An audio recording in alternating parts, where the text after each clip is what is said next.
Well, here are the Altecs. I know I didn't record any of my work. So the last 2 days, I decided I just wanted to get these done. And what I did was I got a recone kit from Speaker Exchange a while ago, and it's just been sitting in my garage. And I just had to find 1 or 2 days to where I could get to these. Now, I still have some Danish oil is still soaking in, so you'll see some blotchiness on the cabinets. But I have reconed the speakers. It was my first recone job. So there are a couple reasons I did not record it. Number one, it was the first time I did it. Number two, we were in the middle of an ice storm and it was like 10 degrees and it was 30 degrees in my garage. And I didn't want to set up the camera inside the house. And then honestly, I just needed to have all of my focus and attention on building the speakers. Now, after the fact, it wasn't that difficult of a job. I got a kit from, like I said, Speaker Exchange. It was a good kit. It was the only kit that I could find for the Altec 14s.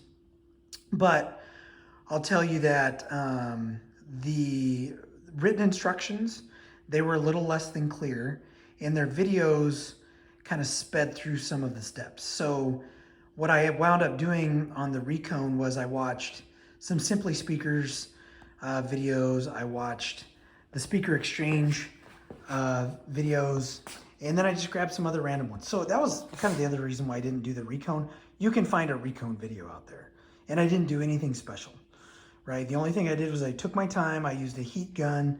I was able to preserve the gaskets, the original gaskets. And I've already tested these. They sound fantastic. Like I said, today I'm working on Danish oil on the cabinets. A couple of things that I don't like in terms of what I did to these. There were holes in the cabinets. I think I showed you those. I just took some wooden dowels and popped them in there. They're not glued in there or anything. It's really just to seal the cabinet. So those may or may not stay like that. I don't know yet. Gosh, what else? Oh, and I had to build bases for them. So I just got some 1.5" poplar and built the little bases, put little plastic feet on them, drilled those in, had to use a 1/8 inch bit. I got some 1 3/4 inch or 1 3/4 screws, and I had to do some countersink,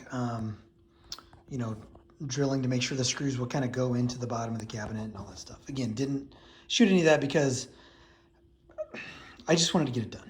So I know when you have a video, you should be shooting that, but I didn't. But here's the thing. I have a full restoration of some JBL C38s coming.